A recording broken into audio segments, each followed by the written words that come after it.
আসসালামু আলাইকুম। Masfia cooking recipe থেকে আজকে আমি রান্না করেছি সবজি দিয়ে ডাল।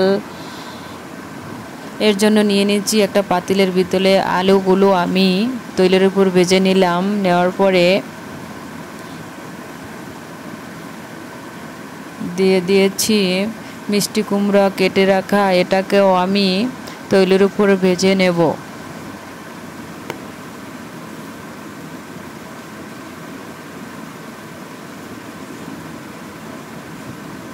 তৈল থেকে উঠিয়ে আমি যে তৈল ছিল ওই তৈলের ভিতরে কেটে রাখা হাফ কাপ পেঁয়াজ তৈলের উপর ছেড়ে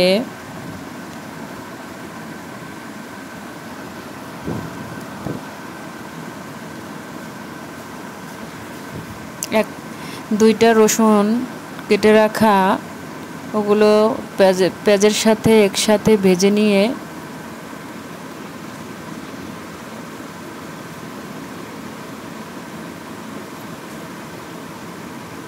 পেঁয়াজটা যখন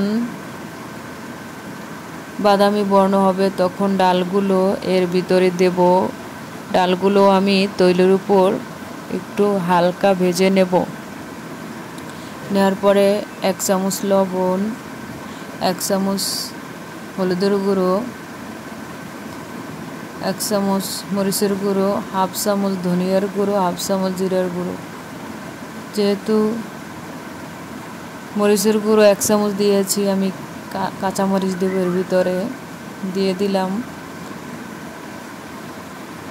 তৈলের উপরে ভেজে রাখা মিষ্টি কুমড়া, আলু আর তেজপাতা দিয়ে দিলাম সাথে। আর দিয়ে দিলাম পুঁই শাক কেটে রাখা, কেননা ডাল দিয়ে নিরামিষ তরকারি রান্না করব।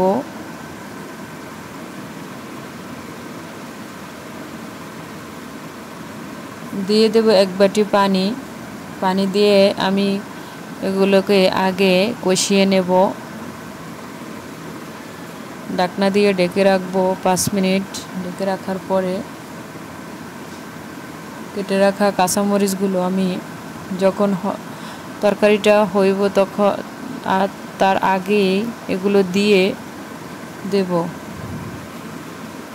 আমি ডালটা সবজিটা ঘ্রাণের জন্য একটু বোম্বাই মরিচ দিয়ে দিলাম। বোম্বাই মরিচটার ঘ্রাণটা অনেক সুন্দর।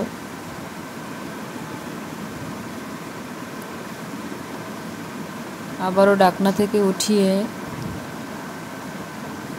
এভাবে নেড়ে ছেড়ে দিলাম, যেহেতু নিচে যেন না লাগে। 2 চামচ চিনি দিয়ে দিলাম।